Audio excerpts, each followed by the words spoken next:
there, everybody. Welcome to Living the Line Reacts. And today, Brandon's like, oh, Jesus, what did I sign up for? Uh, Today, we have replaced Sean with the fantastic Brandon Graham. Thanks for joining us, Brandon. Yeah, thanks for having me on, Carson. So, we just finished recording with Sean a flip through and review of Daisuke Igarashi's Witches, the complete collection, and we've all become huge fans of his work. And Brandon mentioned that there is a Manben episode of him. So today, Brandon and I are going to watch the Manben episode and say what we see. Okay, should we explain what Manben is? Oh, yeah, give it a go. Urasawa, the manga artist who did Monsters, is it Monster, Yeah, Pluto, and 20th Century Boys, yeah. does this video series in Japan where he goes and interviews different manga artists and talks to them about their process. I think they set up a camera above their desk for a couple days, and Mm-hmm. they just work as normal, and then they go back and they watch the video of how they draw and discuss it. So this is very meta in that it's us two cartoonists watching a video recorded by two cartoonists who are watching a video recorded of someone drawing. Of them of himself. Yeah. Yeah, this will be interesting because they're kind of already doing what we're doing, but it'll be interesting to see. And if you have not, as a maker of comics, watched Manben, or as a fan of comics, watched Manben, really it's an astonishing thing. It used to all be online at Urasawa's site. Last time I tried to go there, it was down, so I'm not sure, but luckily we were able to find this on the internet. Can you see it, Brandon? Yeah, it's also really fascinating because I feel like in America, a lot of the people who are kind of teachers of comics oftentimes get so focused on kind of the craft stuff that they don't, like Scott McCloud did Zot, but then he kind of focuses so much on understanding comics that he's thought of as just that. So this is a really Yeah. unique thing where Urasawa is like top of the game, one of the most I'm trying to think of it. It's like if Frank Miller in the 80s did this, it's such a unique version of it. Yeah, and I think also, like, I don't know, but in the American industry, it's so common to have like the back matter where they've got all of that. Like we're kind of obsessively always recording our processes. I Hmm. feel like in American comics, and you don't get that. And my sense with the Manben is that a lot of them are very reluctant to let people into their workspace, Yeah, it and does so seem you like get this people in cool Japan are view. just they're busy making comics. They don't got time to talk about it. Yeah. This is surprising to me, given his focus on, he's sitting the way I sit when I record these videos, by the way. Um, but It also it's, mentions he doesn't really use assistants in the way that most manga artists do. and that's very evident in his work, that it's one hand all the way through, like drawing the backgrounds. Like there's no way you could have an assistant on that because he Yeah, has such a specific touch. they Oh, have he to draw is using a exactly. dip pen. Okay. Oh yeah, and look at his reference, even cloud reference, which is, I mean, I guess he's looking at the top down of the island. It's funny to me that he's in such a claustrophobic space, given how much space and place is a part of his. I mean, like out there, they're outside in a beautiful area.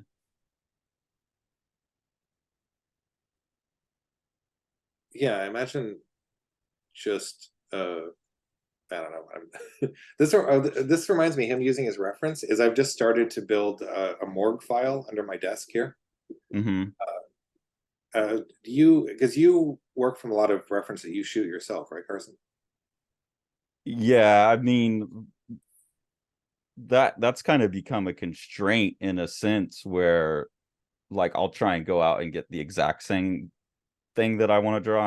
I'm trying to get away from that. But yeah, for like Strange Death, Dave was mostly just collaging Hmm. together historical photos, and I would just draw those. And then yeah, my own stuff, I'll just use people in my life and go out and like the book I'm working on now is all set in our house with Tori as the model and our backyard, because the backyard was what inspired it anyways. So yeah, it's not like how you do it where you'll kind of take something and morph it. Sure.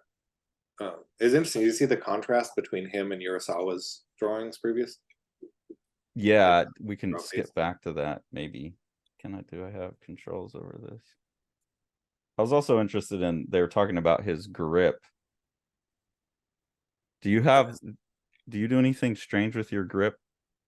I think I used to hold it very tightly, but I think I've relaxed a bit. I always bring up James Stokoe, who draws like him and Eric Larson are both left-handed, and they both draw like have a very weird way of holding their. I think Eric Larson draws with a fist, if I remember right. Yeah, he does. It's kind of crazy. Oh, there you go. Yeah, see, I typically hold my pencil more like Urasawa there on the right, which Yeah, I is do a as well. tighter grip. That's not very healthy though. Uh you start like your hand starts to hurt a lot. Have you So heard he's the got idea of the wrapping a pen in a thick roll of tape so it's larger, so you grip your hand less tightly? almost like a ball that you're holding, right? Yeah, yeah, just like it makes it like this giant grip, so you're just like holding this like um like an eraser rather than a pen. Yeah, and he's kind of got that nice loose grip already. The other thing I noticed about his grip is he's got his pinky totally flared out, and that's like where I've done the most damage to myself, is the opposite of that, where my pinky's curled in under everything, and it's become so bad I can't really open my hand up anymore because it's in a constant like claw state. So the Yeah, fact that he's got that pinky out almost as a lever, uh keeping the hand open and stretched out, seems very healthy to me and yeah, self-aware.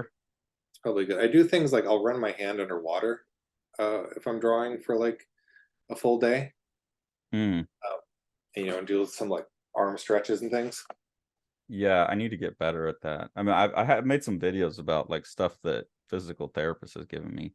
Okay, he is drawing with the dip pen. I thought I remember him drawing with a like rollerball pen.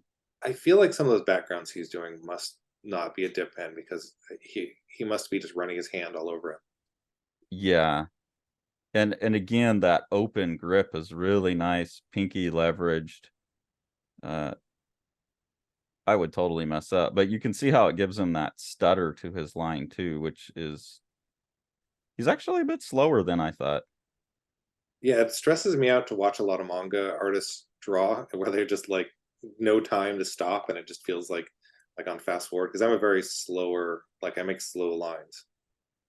Are you? I would, because you're pretty prolific. Like you do a lot. Oh, sure. I mean, slow and steady, I think is worth a lot. I mean, his speed seems reasonable. Yeah, this seems kind of like the confident but slightly seeking pace that like I feel I would be comfortable at. Enough time to make decisions on like where that line weight got thicker there. He's not going back and drawing over too much stuff. Well, he proved me wrong there. Yeah, they're weird. They're kind of ugly lines for someone who Yeah, draws. if you are someone who's obsessed about line like you and I are, yeah, they're really like there's like 5 marks to make one line sometimes. Going back over it a little bit, they got thick and clumpy in weird places, but it works. Yeah, yeah. Something I noticed a lot um, that I do that I don't see other artists do as much, and maybe I'm looking at manga videos, is once I ink a panel, I'll want to erase that panel and get like a panel that looks clean and finished. And Like I'll so you can see the lines without the pencil marks underneath. yeah, exactly. And I'll kind of I'll have a pencil and a pen in the same hand, so I'll be like inking something and then rework the pencil a little slightly before I ink it again to kind of make sure the lines are good. And you'll Certainly on like face erase all the pencils and then re-pencil a little bit. a little bit, yeah. Huh. I think more like faces and things, but I've noticed like with hands, like I will just have a very loose hand and I'll just do it straight in ink because I feel like there's almost like a fear there that I want to maintain. Like, better get this Hmm. finger right. And here they're talking about his, oh, here they're talking about his broken lines. Mm. And that's another thing, like those broken lines lead to that. They're talking about his drawing a sense of atmosphere. Uh-huh. I'm sure they said it, but like by having those broken lines, it keeps things open to the environment rather than closed off. Thing. Like you're more prone to like close everything off really carefully, right? Because your color, it's almost like you're making a, so you can go in and plunk the colors in real quick, right? Yeah, making like a coloring book. Yeah. But this stuff Whereas would his be, is quite the yeah, opposite. it would be a bitch to color the way that I do. You just want to do it like a painting where you put down a flat color and then work from there. Yeah. It's cool they're comparing him to Urasawa and I think Tezuka there, or maybe the Doraemon artist. Yeah, Can't they're remember. to a couple because let's see. I don't know who that is. Oh, there's witches.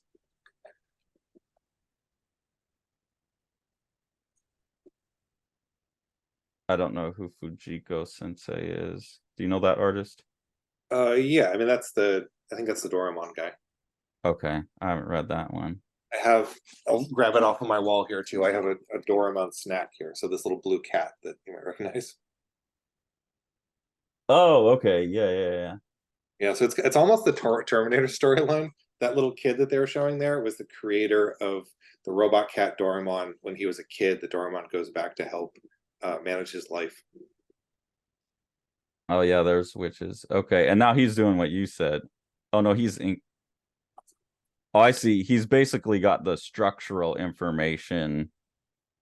Then he's going to erase the pencils, and I assume go put more value and stuff in now that he's got the basics. He can just wing the details. I hope he has the common decency to switch to another pen now, like ballpoint. There we go. Yeah, here's the rollerball. This is it's been a long time since I watched this. The decency.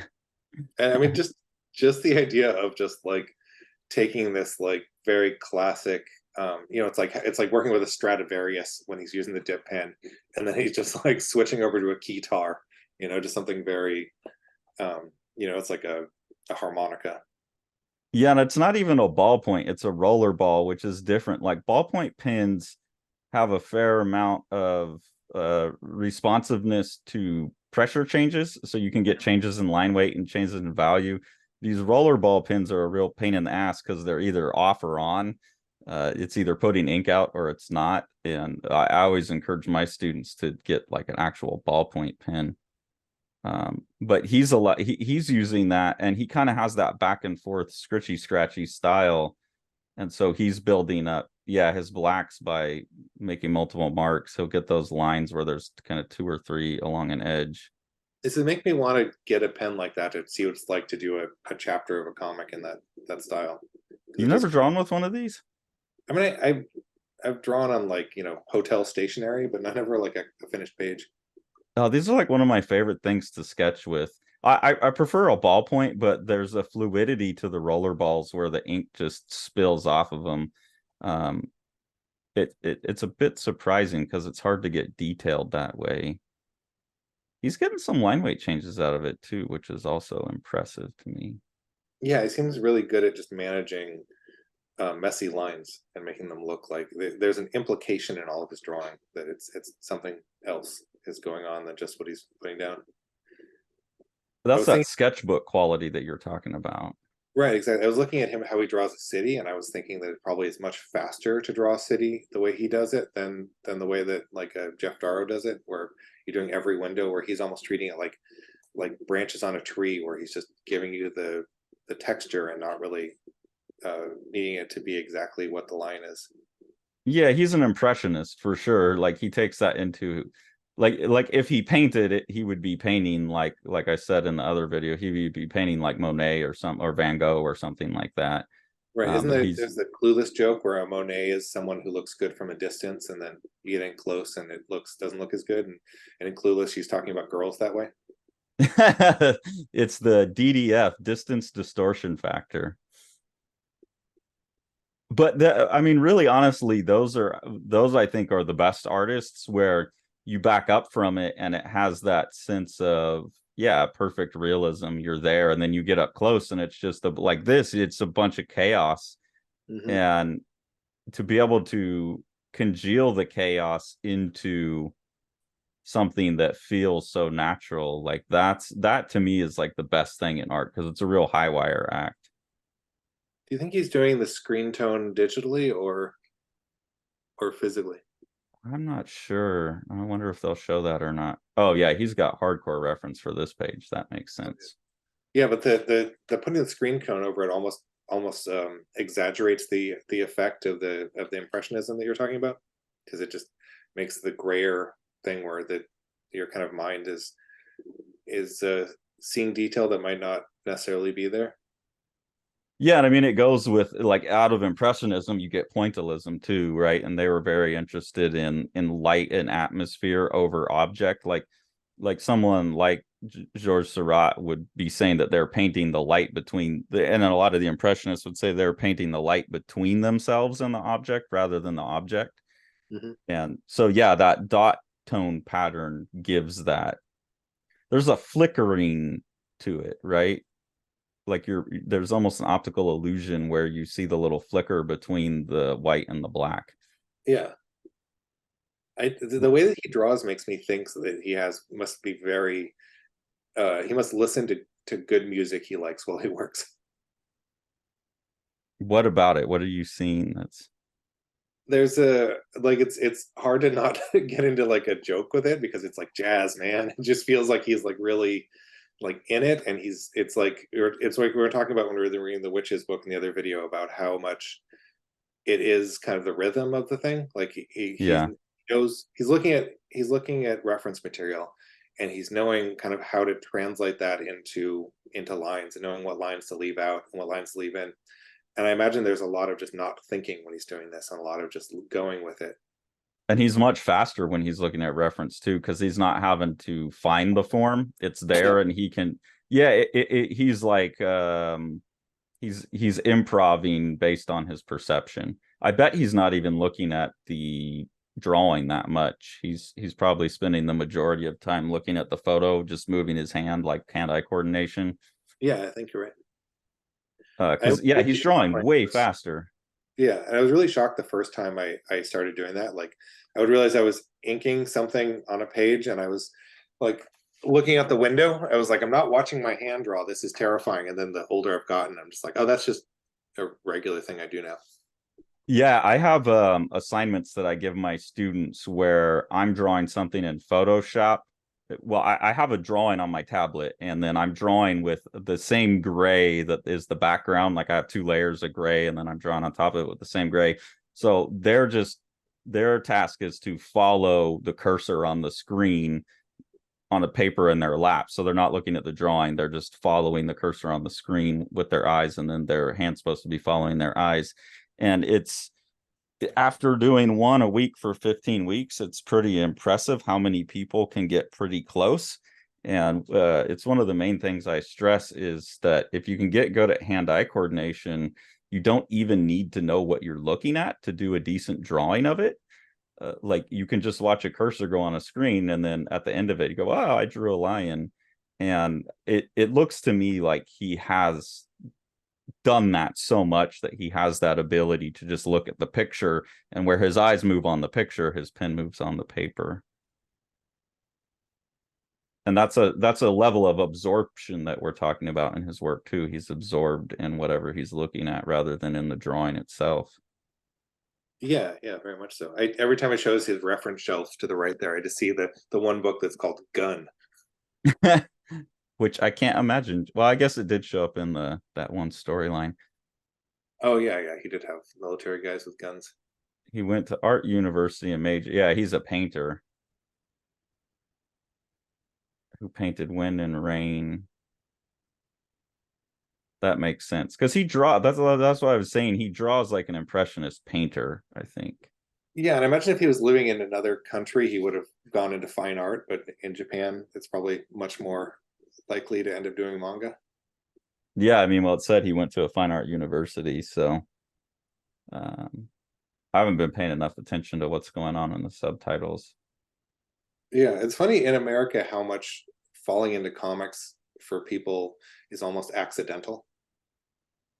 Like there has to be a weird series of things that happens where you're like, this is why I've decided I want to have comics as a focus in my life. When did you decide that? I mean, I come from a very kind of comic centric family. Like, I probably mentioned before, my mom had a letter published in Spider-Man when she was in college. Um, So it was really always around for me. And I think I made the decision that I was going to do comics like way too early to know what I was talking about, and just kind of stuck with it out of tenacity. What was it like for you? Oh, well, before we do that, here they're showing some of his actual plain or air sketches, and he's saying that anytime I go somewhere, that's how he got to know the place would be to do a sketch first. Have you That makes seen a lot of Craig sense. Thompson's Carnet de Voyage book? No, I haven't. I need to. It's really good. It's Craig went to, I think he went to Europe and India, if I'm remembering right, and he just did diary comics the entire time he was there. And Huh. they feel like this. They feel like an incredibly talented artist just being able to convey where he's at. Yeah, I mean, with Craig Thompson's abilities, yeah, I would love to see that. And then from there, he went into manga. For me, comics was, I told my parents when I was like 7 that I was going to be a comic artist when I grew up. So I never fell into it. I fell into fine art, going to school for art, wanting to do comics, then just expanding out from there into the fine arts. Okay, I mean maybe falling into it is a funny, because I'm even talking about falling into it as a 7-year-old, because I like it's like I don't know. I wonder if other I'm always struggling with it, because it's a really strange thing to be like in my 40s now and be like, this is this is a decision I made when I was 7, but I the skills that I've developed over just a year of doing, or a lifetime of doing it, have really landed to where this is what makes sense most to me now. But I Yeah, and guess, you almost can't do anything else, right? It's too core. yeah, everything else feels like you're kind of leaving a little bit behind when you like doing comics, I think. I mean, I Yeah. prefer animation and things like that, but that was funny. I was watching, I was being salty yesterday with my poor girlfriend, and she's watching animated cartoons, and I just said, like, animation requires a lot of skilled people working a lot of their day without saying anything personal. Yeah.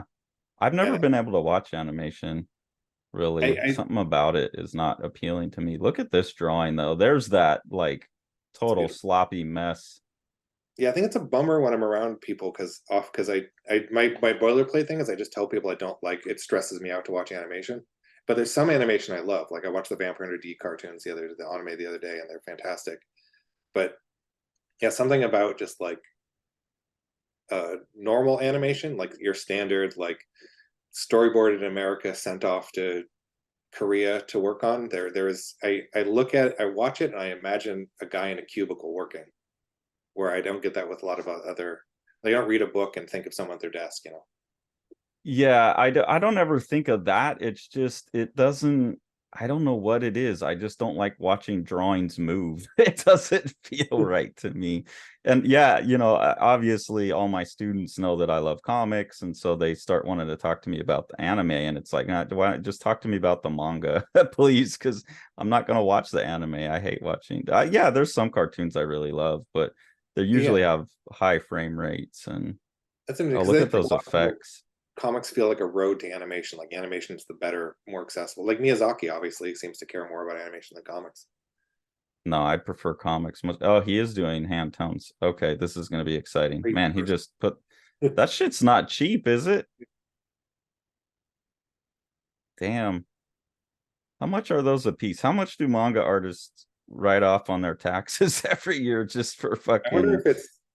I wonder if their companies buy it in bulk for them or something, and are like here, or maybe it's just a lot cheaper when you're in Japan. maybe they just blow through so much of it. It's fascinating how little, like he hasn't touched a computer this whole time, you know. And I feel like if this was anyone in America that we know, the reference would be up on a computer screen. I mean, even my drawing desk is basically just my computer monitor, and I lean a board up to draw against it. You know. That's exactly what I do too, because then I'll watch and I have like 2 monitors, so I'll have one with like the reference on it, and then the other one with just like some TV or something playing to keep me entertained. I have to stick with audiobooks or podcasts, because there's something too visual going on in front of me. I'll just pause and stare at it. Well, I will have to pick my. Oh, that's look at all the layers of tone he put on that. Oh, he does have some. Oh no, that must be Urasawa talking And about yours always got his assistants. like 7 assistants that sit around and he forces to listen to Bob Dylan music every day. Oh God, that would be terrible. It's not my scene. Yeah, but this guy does it all. You can see he's doing everything himself, and I think they talk about it that that's really important to him because really the nature is the most like the backgrounds is the thing that he wants to do more Yeah. than anything else. So I think they're about. Oh, okay, they're talking about.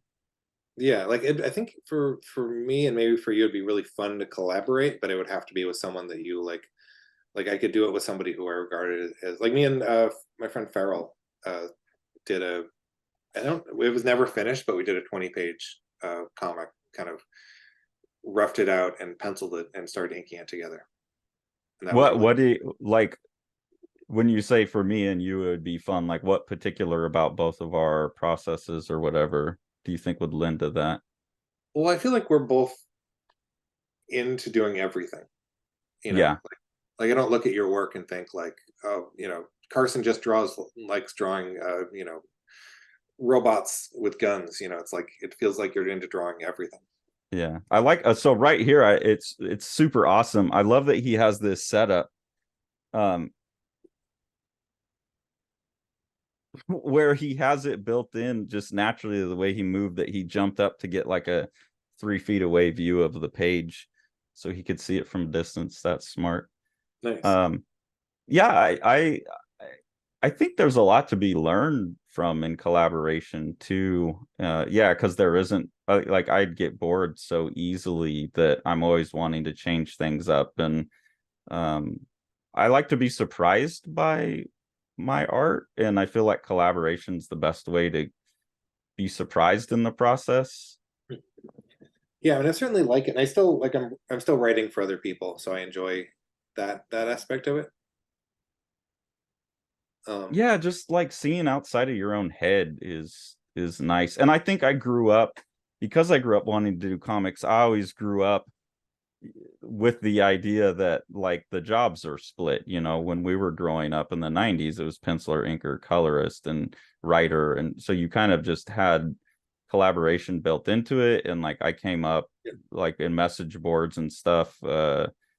Like a lot of the guys that worked with Kirkman himself was part of it. A lot of the artists he got in the early days were off those pencil jack message boards, and you'd be sure. like finding a writer to work with, and it was just always art was always collaborative to me. And then when I turned to painting, it was a little bit weird because it's so in your room alone. Interesting. Yeah, it's funny. I in my head I just think of like, oh, I do everything myself, and then immediately I'm remembering like, oh, I'm working with my friend Shershaw right now, and I'm like I owe him a script for the next chapter. Yeah, That's you're very like a lot of your, well, I mean, you have rain like hammers and multiple warheads, which is like all you, but then profit is like one of the biggest collaborative things I can think of. Like the synergy between all of you had to have been so much fun.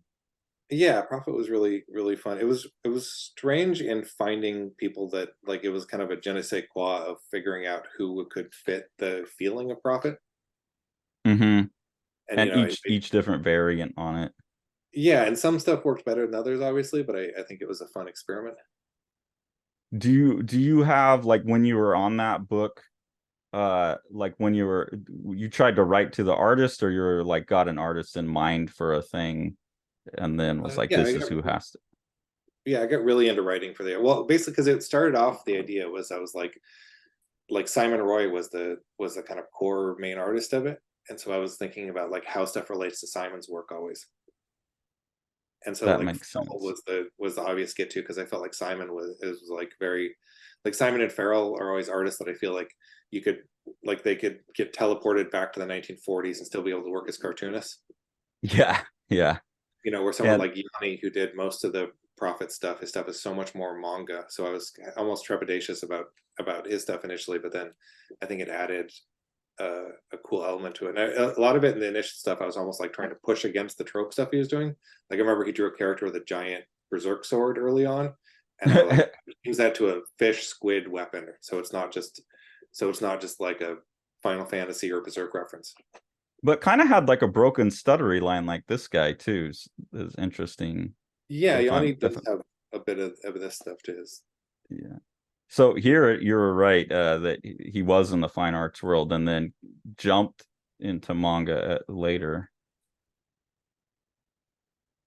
It's funny, the one thing that I in my own, like, I've worked with letterers and I've worked with writing and other people. I have this one thing where I don't like it when other people color my work. Have you experienced that on your end? You know what? There was one time where I did something in the Strange Death style. It was a 3-panel thing for 3-panel crimes, which is an Instagram feed I like. And I drew it like I would do Strange Death, where all this laborious cross hatching and stuff to get the tonal ranges, like you would the value ranges, like you get with the tones here. Mhm. And so in my mind, it was black and white, and then the the writer Tony sent me like, oh, here it's been colored, and I saw thumbnails at first, and it was like modern computer coloring with like not flat colors, full range of value, and I thought, oh god, this is like everything that should never be put on top of the that super realistic style, right? Uh-huh. And then I opened it up and I was like, wow, this person did such a good job. Like they caught on to everything I was doing and enhanced it and enhanced the focal point. And I wound up being really, really pleased with it in a style I would never uh, even think to color. So she did a really good job. I'm trying to think of her name, an Italian gal, Chiara something. That was the only time I really had someone else color my stuff. I can't imagine anyone coloring your stuff. Your color sense is such a part of what makes your art look like you. Thanks. Yeah, I mean, it's strange. I've had like one of I did one cover once that I finished and colored, and then they had a more kind of mainstream guy color it, and it was strange to see the choices they made versus my choices, but it did feel uh like it kind of was such a different direction that it wasn't my stuff anymore. Yeah, I can't see your stuff being rendered with gradients, but I didn't think that mine would work that way either, because I really hate when you do a lot of gradients over top of someone who's already done a ton of value work in the pin. Sure, yeah. And it worked really it worked really well. Yeah. If I had to have someone else color my stuff, that would be the colorist I would hunt down for that style. Uh, I obviously now I'm drawing almost completely the opposite, where the color and shape is the whole drawing. Okay, this is cool to get to see him. So he's got his little layouts on the side there. Frog hybrid.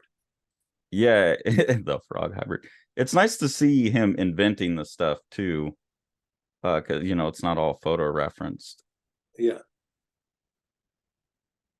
and It his says ability to half man. keep the style. Sorry, say that again. Oh, it says attempting the half man, half beast action scene. It's like it's not even like he's doing the half man and half beast action scene. It's like, let's see how this goes. There, you see that he draws slower. Like there's a little bit more searching in this, which I mean, I don't know about you, but yeah, when you're drawing from your imagination, there's a little bit more hesitancy. Yeah, and there's something interesting about guys like, the guys that get really famous for just doing like straight to line finish things like Tarada or Kim Jong Ji, is that his name? Yeah, yeah. The guys like it looks like it's like wizardry to me. It's like I can't I can't learn anything from it because it's too just like they're like almost like photocopiers. The thing that I'm skeptical about with those guys is because I can do that. Like I can just start a drawing and turn it into something. The with Kim Jong Ji, his sense of perspective is pretty astonishing. But I'm really curious if he could then do all of those characters like the next panel, Oh yeah, his comic work is interesting because it kind of loses something almost. because that's like just a party trick, this automatic drawing thing, when you have to take like you do and you have a character and you have to draw it from every different angle. It's a much different type of imaginative drawing than just starting to move the pen around. And maybe I'm not impressed by it because like I can do that, like just making it up straight to pin. But I have a really hard time doing this, which is okay, I need a specific images. These are what the characters look like. I've drawn them 20 times before, but I have to make it all up out of my head. That Right. seems much more difficult to me. Part of me almost wonders if people get so good at drawing, really good at doing really flashy stuff, if it's like it's so different from my kind of struggling while drawing in my own head that it's almost like not very interesting to me. Like I'm like a guy with a wooden cart and they're showing me a jet and I'm like, I can't go from here to there. Show me like a better wooden cart, you know? Oh, this is interesting. This is why they said attempt. Oh, I like number 3. Yeah, I was gonna ask which one do you like? I kind of like number 4. It looks Yeah. like the most horrified. I don't know what vibe he's going for. 5 looks like a Dilbert character. Yeah. Or terrain. The number 1 looks totally jacked up. I can see why he abandoned that. Yeah, give up on number 1. This one seems a little flat to me. I think I like the turn of the head here. The mouth without another side seems too flat to me. What is it in this one that you're responding to? I really like. I mean, it's the one that looks the most finished, I think, because he has these like just cleaner lines, and it feels like the focus is on. It looks like a normal face with a exaggerated weird animal jaw. Okay. I think I like these two the best because there's a three-dimensionality and expressiveness to them. But this one gets like the weird lips and stuff. Okay, I'm curious which one I'm assuming he's gonna go with number 5. Just gonna go straight Dilbert. An hour. Wow. How long does it take you to lay out like a page or a panel? I'm trying to get better at like letting myself stick with earlier ideas because if I left my own devices, sometimes I'll redraw every page. But I mean, I can do kind of 2 basic pages in a day if I have to. Normally I Okay. do like 4 pages a week, which some days is some weeks is 2 days of work. I'll just have 2 really intense days of work and then kind of write and work on other stuff casually the rest of the time. Hmm. So, and because I've used photos so much, a lot of my preliminary stuff is just taking and collaging photos. But that's starting to change for me too, where I've gotten much more into like cartooning, and so I'm trying to generate stuff from scratch more. Yeah, when I do the Moonray stuff, because it's so a lot of it's so fantastical, I don't really have as much reference unless I'm looking at like nature or something. So I tend to work faster. And also I can't do when I did like King City or multiple reds or everything, I was doing all these little hidden jokes in the background for myself. Yeah, And there's just kind of not really room or time for that in Moonray. So it creates a very different like much faster on those. yeah. There's an openness to Moonray it's more poetic. That's certainly the goal. Did we see which face he chose? I'm assuming he went with number 5 You because know it about was this the pig last character one. here? Yeah, he went with the worst one. That's that thing about choosing, Oh yeah. letting your first instinct be the good one. They're showing that that Osamu Tezuka pig character that he would like have just like hidden in the background of a lot of his comics. Yeah, I didn't see why they were talking about that. I like how he goes and gets everything in. I wonder from a practical sense too, if he's using the dip pen for because before he did everything with the dip pen, then erased, and then went with the ballpoint. My experience with like microns of ballpoints is that when you erase them, they turn gray. So Right. like this makes sense that you would get all the stuff that you need to do over the pencil done with the dip pen, then you can erase it, and then there's freedom to do that stuff without it falling apart when you erase it. Yeah, so is he just not penciling when he does the backgrounds? I didn't notice that. It seemed like he had some pencils. This is also giving him more line weight variability. Look at that lip.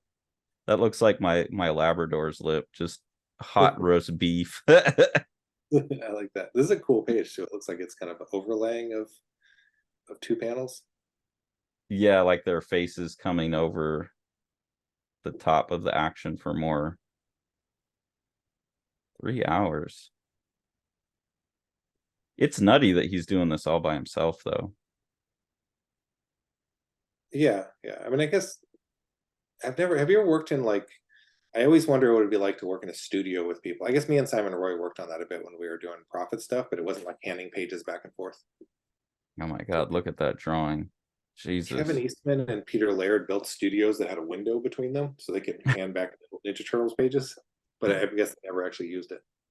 No, for as much as I like collaboration, I don't really like working with other people around. I'm pretty easily irritated by noise and stuff. And so I really like to be by myself, with my earbuds in, listening to music or watching TV. And like if Tori or the dogs come in, I get real grumpy. So a studio would be like my ultimate nightmare. We'll have like weekends where, yeah, he's got all the pencil erase. Now he's going with this thing. We'll have weekends where we like do art together, and that's fun. And I'd go to like art, like hang out and work on your art type of things. But I could maybe do that once a week, and then I would get like I need to. I'm too introverted. You seem Yeah, more extroverted to me, or at least like all the collaborative stuff, like Profit gives me the sense that that's like something you need. yeah. I mean, I like being. It's interesting being back in or being in LA now because it's the first like in Vegas. I knew almost like my the artists I interacted with were like talking to you and Yeah. Farrell and a couple of those guys, but like in person, like I would just see J.H. Williams like at the comic store once a week. And so it was a very different artist environment. And then being in LA is very different because there's so many people that do what I do here and it's almost overwhelming. But like for you, like getting together with Farrell and Dash Shaw and like the what was it, Meat House, like you were all meeting up and doing that, right? Yeah, yeah. Yeah, I think there's definitely a different thing between doing kind of 24-hour style comics where we're all hanging around in the same room and drawing things. Like I would be really wary of doing like a real comic that way. Like I think being alone so you can make mistakes and and I do weird things like I've talked before like I make noises when I draw sometimes. I Yeah. have a really like long line that has to be smooth. I'll be like to get it right. Apparently, I have a really weird breathing pattern that drives Tori crazy. Where I'll like, I don't know. Oh yeah, he okay. There's that face he used. Oh, cool. Let's see It is if they'll show us then. Have I told you about my friend Tom Herpick? I have some of his books here. Yeah, we've talked about him for sure. Cusp and his new one, which is North Star. Oh, I Um, have that. Yeah. yeah, Tom's another guy in LA that I've been hanging out with again because I know him from back in New York and Meat House days. Okay. Um, I mean, it just made me think of that because the character Lemongrad in Adventure Time is apparently based off of Tom because he does this kind of like noise all the time when he's working. And so they had the extreme version of that is the kind of like unacceptable character. Yeah, I mean we all have our weird little thing, right? Or that the I mean commonly like all artists say like someone will look over and they're like, "Why are you making that face for?" And it's like, "Well, that's the face I'm drawing." Where you're like, Yeah, that's funny. Actually, I've had to explain to my girlfriend about like I'm like I look really upset sometimes when I'm working because I'm like thinking and yeah, and it's not I'm not actually angry. I just realized I make like a part of it I think is I'm not really used to having like people that like a lot of my previous uh relationships where I lived with someone were like other cartoonists yeah. and so I think being around someone who doesn't draw as much, seeing me do all the weird artist things I don't realize are weird is interesting. Yeah, and their response to it as they get used to it. Yeah. Yeah, it is strange for sure. Um Tori does some art, but definitely, yeah, also out of like the people I've been in extended relationships with, the least kind of in that world. And I actually like have come to prefer that quite a bit. Certainly. This is so we did 2 pages in 4 hours. That's not bad. That's not bad. These are pretty sparse for what he normally does, but that's affording himself the time to put 2 days in on the next one with the backgrounds. Yeah. These almost he has a very like Peanuts, like Chuck Schultz type of line almost with that stutteriness. And when you Yeah. look at the page, the faces up close. Oh well, that's the episode. Oh Nice. no. You ever see the Charles Schultz later career stuff where he would draw like these giant panels with just like a huge like a Magnum pen? No, it makes sense though for him. Anyway, he would still have that same shaky hand, I bet, too. Yeah. Larger. Well, what did we learn from watching this? I mean, I think incorporating sketchbook techniques into finished pages is pretty revolutionary. Yeah. And really, given what I found most impressive is that he's able to get to the point where we were looking at his stuff saying like, it's possible that he even goes out and draws in person, but he's extracting that all from a photograph. That's something I really like doing when I'm painting is I'll have a photograph, but I'll try to paint realistically, not photorealistically. And to see him doing that from reference, that he's like taking this flat kind of dead thing of a photograph and re-imbuing it with presence and life is I think that's the thing that excites me the most about watching him work. Yeah, very much so. Also, something interesting is his actual going out and drawing sketchbook drawings had a different look to his comic pages. Like I noticed that he was drawing trees slightly differently. Like he would just do the outline and not go in and do the detail that he was Because he doing. was relying on color, I wonder. Yeah, that's probably part of it. But I I assume think he was saying that he would go absorb it and then come back and try and do it from memory, Mm. like try and get the feeling and not get it. So I don't know. It's strange because actually you're right. Those look almost more finished, and his pages look more like sketchbooks. Yeah, yeah. Have you? I need to watch the interview you did with J.H. Williams Hmm. because he's a guy that doesn't use reference. Yeah, he's a fucking freak. Yeah, and he's kind of falls into that Kim Jong Gi Torah thing where it's just so like outside of my realm of understanding in some ways. But it'd be interesting to see him do something that was more. When I ran into the comic store, I've been trying to convince him to draw something like more Hergé style, just super simple without any like backgrounds or anything. Uh-huh. Just to see if he could do it. Yeah, what he's doing in Echolands right now, he's doing a like a manga sequence, and he's doing it kind of Gona Guy 70s style, but he's Okay. managed to find a way to put so much detail in that the Japanese guys that he's basing off of never did, and that's really fascinating. It's like he has to. It's like being like Jeff Darrow, just draw just draw a picture of something simple, just draw a swan, and he's like, I'm gonna draw every feather on this swan. I would also be interested to see him draw from a real life object. Like you'd think all the same skills apply, but I wonder. But see, with him, I'm impressed by it because he's doing a comic, so he can turn Batwoman around in his head. He could turn all of those characters and have all those styles, and he can do it multiple times. Like I'm not convinced that Kim Jong Gi or Tarada or someone like that could take the same designs and make a comic out of it where they have to draw it 500 more times straight to pin. I think they would need to sketch it out and stuff. There is That's a my problem sense. where you can, I think comics, and even some animation, like something like a Furry Curry or something, FLCL or however it's pronounced, where you can change art from panel to panel and keep it going. Like I don't think things necessarily have to be on model that much. Yeah, but I'm just saying I think someone like Kim Jong Gi, who there's to me they're sketchbook artists. They don't ever make finished art. Sure.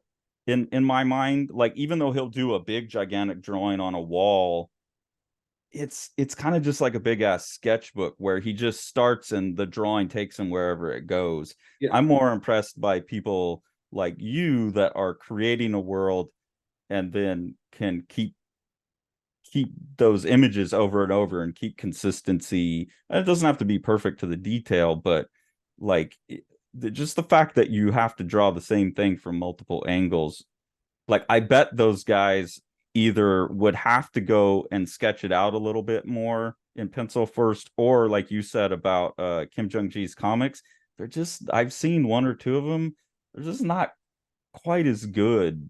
It Like almost feels a little, his comic stuff almost feels like a little too polished next to his other stuff for me. It makes me wonder though if the kind of stuff I'm doing or the kind of stuff you're doing, if other people would look at it and be like, it could be more finished than that. Like someone who's big into animation would be like, we just gotta make this move, you know. So it's interesting. I feel like we all have our preferences for what the perfect final version of it is, you know. Like I'd constantly get messages from people about like, when are you going to color your black and white comics? And for me, I'm like, they're done. You don't leave them alone, you know. yeah, I've got other things to do, man. I mean, that's a big part of it too. But yeah, so that's an interesting concept. Just like what is one person's done versus another person's done.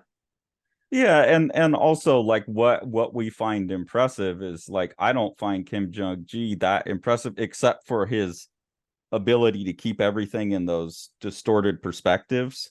Yeah, that's it. But really once you've done that, like he's done that 50 times, that's natural to him now.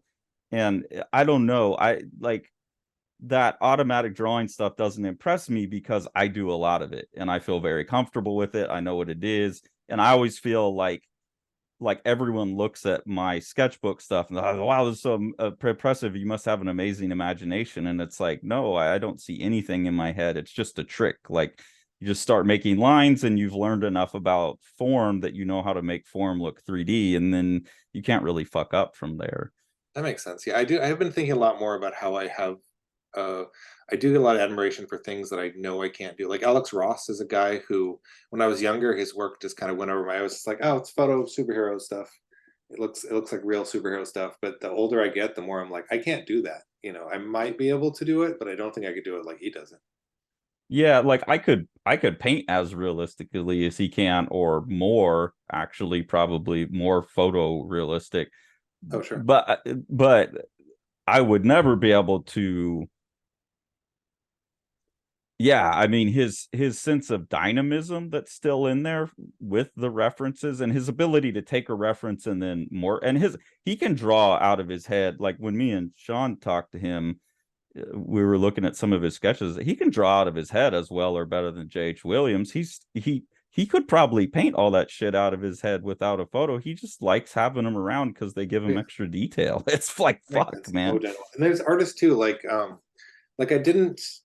I didn't understand that Chris. This will sound insane to most people listening, but I didn't understand that Chris Ware was good until I saw his sketchbooks. Oh, well, yeah, Because because his sketchbooks are more realistic oftentimes, right? yeah, and it's more just like you see that he's actually drawing stuff out. Because I think a lot of his work is almost made to look like it was like it's made to look perfect. Yeah, like stamps, Yeah, computer. exactly. And then you see Yeah, him like drawing a little looser, and you're like, oh, that's really good. yeah, yeah. Well, I've always like, I mean, I think it's pretty obvious to. It's probably not obvious to people who have looked at Strange Death, but Chris Ware is probably one of my top influences, and it will show a lot more in the next book. But Yeah, your he's next book he's is always yeah. impressed me. Well, something interesting is I often think about drawing as like almost like a rubber band, where if you stretch it one direction, it pulls the everything the other direction. And your Yeah. project you're in right now is kind of ruining my idea of that because it feels like you're doing stuff in as far ends of your artistic spectrum as you can. Does that feel accurate to you?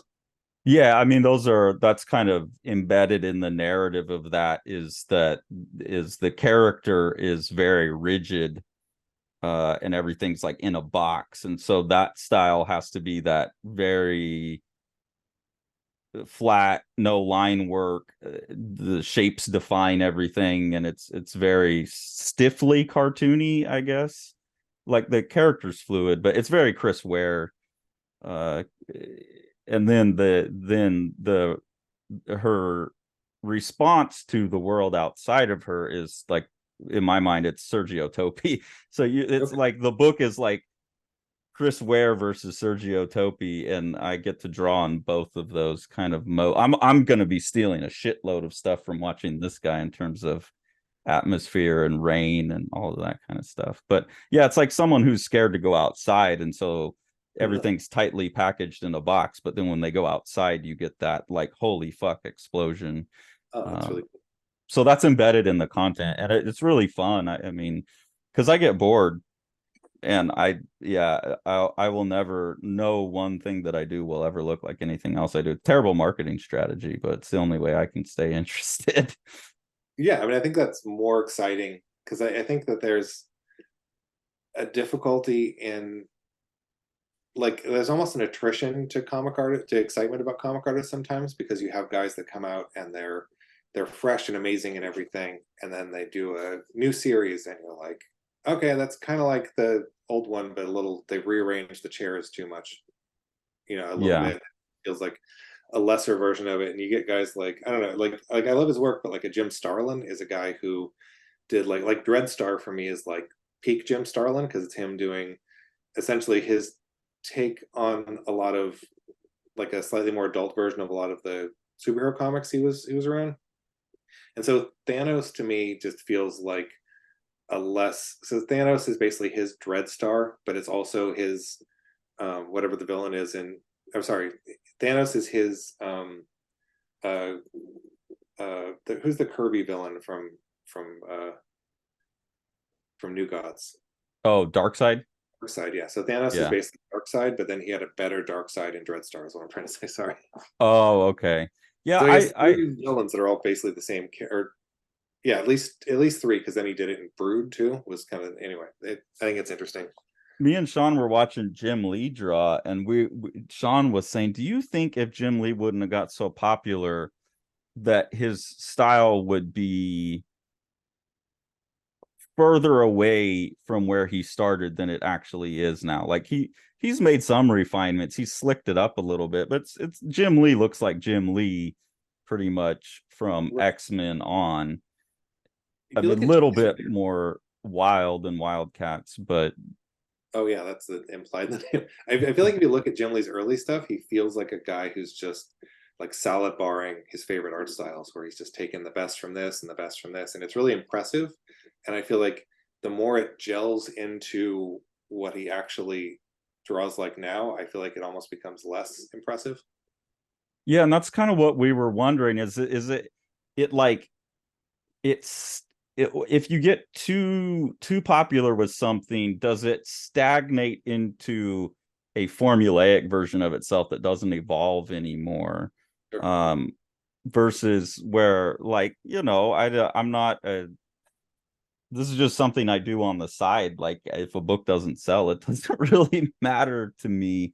Um, I don't know, but like you're someone who I think instead of stagnating, there's other artists who like you will have it's still like Moonray, you can still tell it's the same artist that did King City or Multiple Warheads. A lot of that even comes down to the color in a sense, but even your color, it's like you're you're distilling it down to a purer essence of itself rather than just kind of like the Jim Lee thing where it's becoming the formulaic version of itself.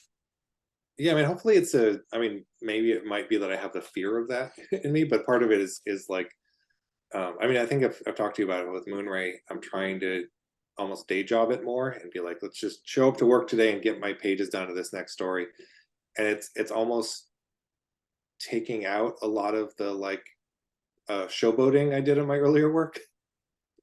Yeah, Like, that's what I'm saying. It's becoming like a more essential version of you. It doesn't have all the jokes in the background and everything. And there's a lot more room for like, fuck it, I'm just going to leave a big white space and put a cloud.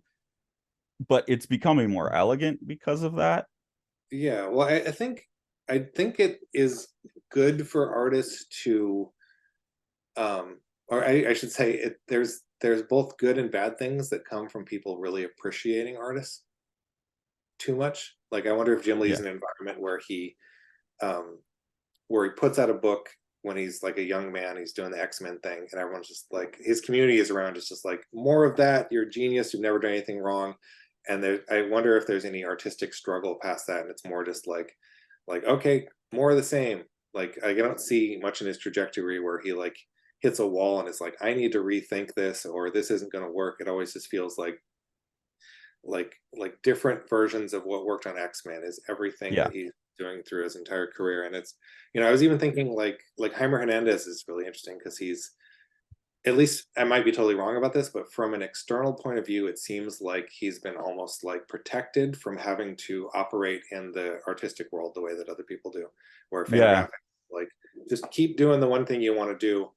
And I would really love to see an alternate universe where Jaime Hernandez had to go in and be like, this isn't working. I'm going to go, like, I got to do a monthly comic to pay rent over here. And it's not exactly what I want to be doing, but let's make it work. And I think that Yeah. that struggle helps a lot in where art can go. Have you seen the new Dan Clowes book yet, Monica? Uh, I've seen it. It's kind of funny. I know Dan Clowes and Chris, the '90s Fantagraphic stuff. I know it's technically good. It bums me out, and so I don't look at it. So Yeah, fair. Well, I was kind of thinking the same thing about Clowes as you just said about Jaime Hernandez, is that I wasn't very into the book at all, and I really didn't think the art in it was that good. I know he's a great artist. I've seen stuff by him that I love, but it just kind of feels like he hasn't gone anywhere.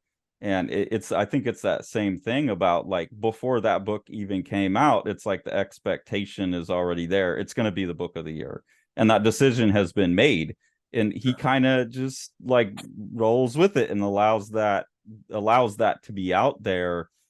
And yeah, like, it doesn't really feel like someone, it just feels like someone churning over the same old shit in a, like, you're gotten older, so you don't have as much energy, and so it's just not quite as tight and precious.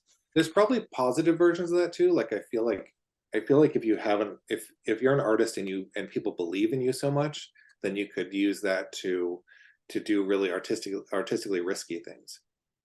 But if Yeah, and you're it's when you do a book that just looks like another Dan Clowes book after that many years, it's like, where's the risk I don't know. I mean, it might have been It's that he has done that so many times where they're like we totally believe in you, do something artistically risky, and he's like, okay, I'm gonna do, like, here's my great American novel as a great American graphic novel, say, and then they're like, okay, cool, do it again. you know Yeah, yeah. and I don't know. I mean, it's a taste thing too. Like, I'm just a restless person, so like I have to try something new or I get bored.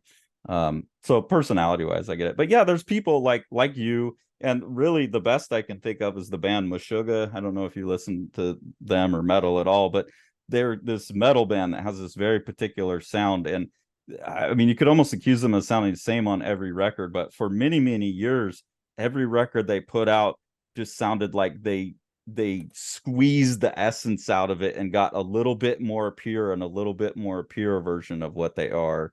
And that's always impressive to me as well. I don't think I could ever do that. I'm trying to think of that in comics. I know Dan Panosian's a really interesting guy, and that he Oh, started off, he's yeah.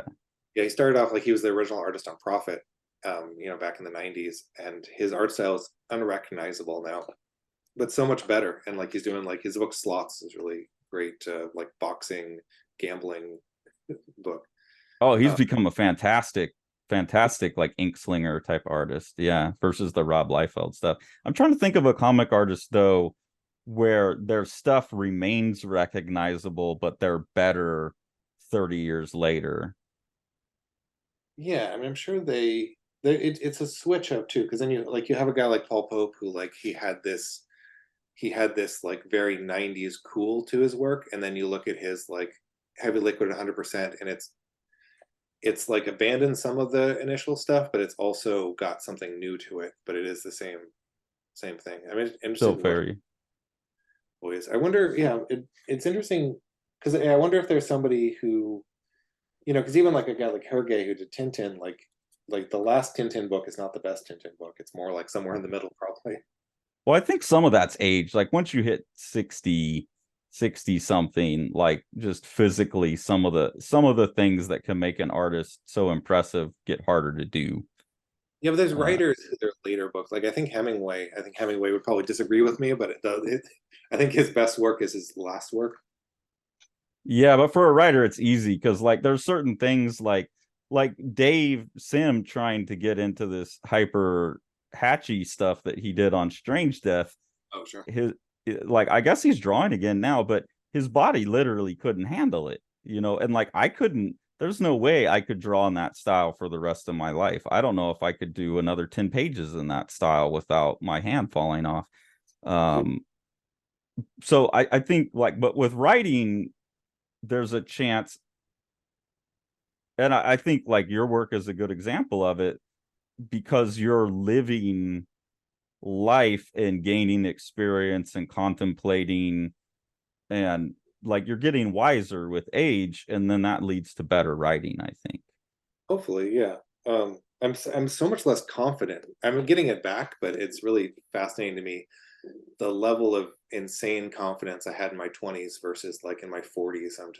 It is like I definitely think that the more you know, the more you realize you don't know anything, and that's kind of fun in a way to be like I miss my cockiness. I have this kind of, I know things now. I'm good at drawing, I'm good at comics. It doesn't make me feel good about myself. It's just like, it's like if someone's like, can you make rice without burning it, you're like, yeah, of course, you know. Yeah, Even that sounds cocky, but I mean that it's like I don't get this like um I don't get this like, it doesn't make me better than anyone that I've sat there and honed a skill now, where I think yeah. in my 20s I was like, I'm interesting because I can do this. And I'm really happy that I've bled that out of myself, if that makes sense. Yeah, I think that's just, I try to make that clear to my students. There's a difference between arrogance, confidence, and assuredness. Sure. Like there's nothing wrong with being assured. Like I'll say that too. Like there's no image in the world that you could give me like a source material and say, could you paint this? And I would, there's nothing you could give me except maybe a microchip. I've tried to paint a microchip. That's really hard at size. But there's not much out there that Oh, technically yeah, I would go, yeah, I can't do that. Like sure. but that's not arrogance. It's just like you've done it enough times. Like why would you be worried? Like I know the factors that go into making this happen.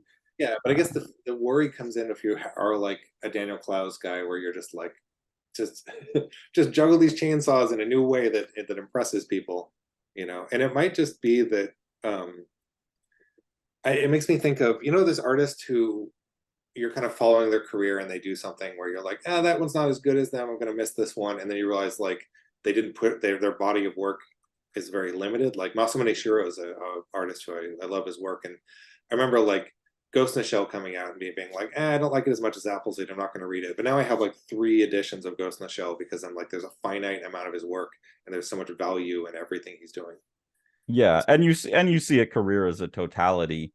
Yeah. Like I'm sure if I looked at Klaus's career as a totality rather than sitting down and reading one book, um, I mean, I just personally I don't think his existential angst is something. I think that's what you're saying too. There's a certain angst for those 90s artists from Fantagraphics, like this bleak view of the world, nihilism and stuff that like I think I would look back at the body of work and be like, what he's saying isn't really interesting to me personally, but it's well expressed and it's cohesive. Right. Well, like when you look at the Walking Man guy who we talk about a lot, like how much his, like he died young and his work feels like someone who knew they were going to die young, almost like he's trying to leave something beautiful behind. And I had Yeah. that thought reading Witches. Like I almost Hmm. was like, this is a thing that once this guy is gone, there's going to be this like loss of like, oh, he had these beautiful ideas that he had to say. And I'm sure there's a ton of that in Daniel Clow's work. I just like, the cynicism is something that I personally want to leave behind, wouldn't want to leave behind.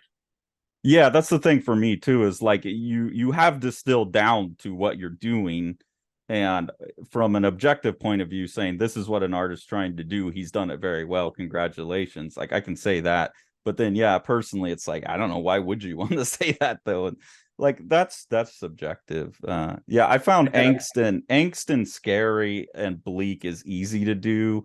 Positive is really hard to do.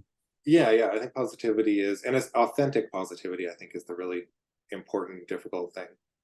Yeah, without it being like kitsch and schlocky and cheesy and like pop like I saw a video of Neil Gaiman the other day talking, and I agreed with everything he said, but was like, man, fuck this guy.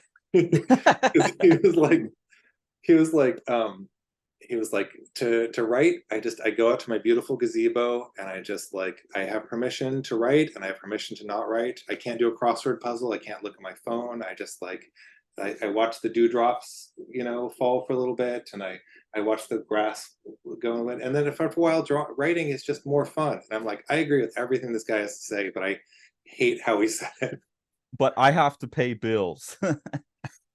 I mean, I think Like, that it's part of your mentality is like everyone's life is, coming at them a million miles an hour. So I think it's about kind of convincing yourself, like, I can just like, don't stress. It doesn't matter that I have a million things to worry about. I'm just going to be in this moment and try to think about what I want to write about or what I want to draw about.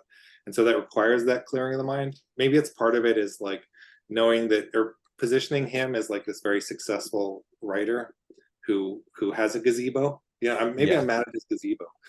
That's what I'm saying is like you can agree with it and then just be jealous. Like, yeah, you have that, right? Like you can go do that. Like I agree, but that's not possible for Yeah, me. it's not quite jealousy, and we're probably dragging this on forever. But it's interesting. I moved into this tiny apartment in LA, from this giant Las Vegas house I was in beforehand. Hmm.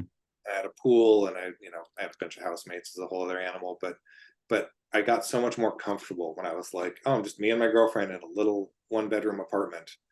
And so I don't have a lot of envy for other people, but it's the twee. It's the Yeah. Well, there's just pros and cons of different situations, and Yeah, you just have to adapt what you're trying to do to what life affords you at the moment, which is difficult sometimes. But yeah, like learning how to partition is good. I think, that's what he's saying is like this is time for that. And I mean, it sounds he's not terribly worried. I'm more of like the treat it like, okay, this is 3 hours and those are work hours, and you put everything else aside and then you just start working whether you feel inspired or not. I'm not very big on, but also I'm strained for time, right? Like I work a lot. I work like two jobs basically and have family stuff going on and whatever, doing this. So when I get to something, it's like this is the time for that. I don't have time to yeah. just sit I think around. it's And I really have the inspiration comes to me when I'm trying to go to bed, and then it's going to be 5 years before I get to that idea. So I'm never sitting around waiting to feel in the moment. It's like, okay, now I have time. I got to just work I think that is whether I valuable, want just to. being busy and having things to do. Yeah. It's Yeah, I like the idea of like not having room for boredom, you know? Yeah, I mean, it's again pros and cons. Like But there's it's so nice much. to be bored sometimes. I was talking to my friend the other day about how like, um if I can just sit in a window and watch people walk by, that's like what I want to do sometimes, Yeah. and how alien that is from being 20 and being like, I wish things were more exciting going on here. Yeah, even just like sitting on the back porch with the dogs is like a rare delicacy for me right now. Yeah, and even reading a book where you're like, or like Walking Man, like you're reading a book and you're like, oh look, it's about a guy sitting on a back porch with his dog. Man, this guy really gets it. Good Yeah, stuff. that's age coming on. We're getting old. Yeah. And then the funny thing is, like, if I read a comic where it's just like, Spider-Man's gonna stop the bank robbers, I'm like, this is boring. Yeah, Should there's sell nothing more than exciting Spider-Man. about that at all. Yeah. Yeah, I'd rather like there was a book I was reading and just like I don't know, like the character realized that the person they're talking to online knows who they are. And like that was way more like a big than like a bomb dropping and things blowing up everywhere. I turned the page and I was like, oh shit, and if you could make me do that for something very, very kind of unimportant, then I think way more laudable than drawing a good explosion or fight scene. Yeah. I'm always chastising myself because I draw a lot of explosions, and I was thinking the other day, like, I don't see a lot of explosions, you know?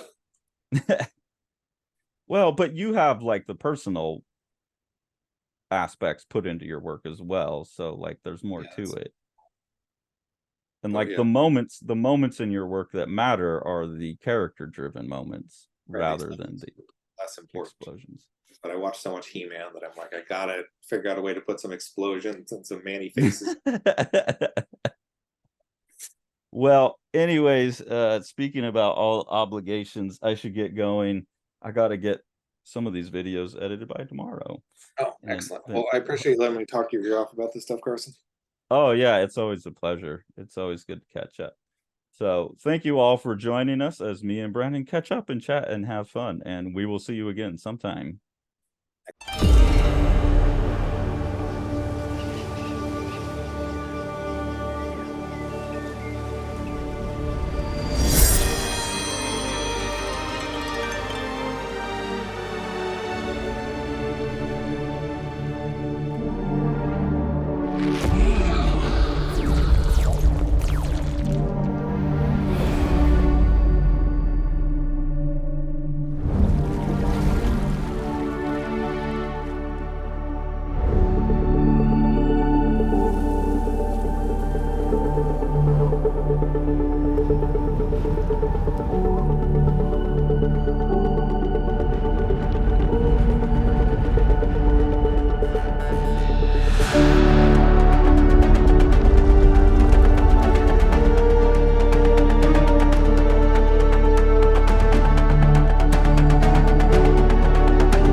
Make sure to like, smash that subscribe button, and ring that bell.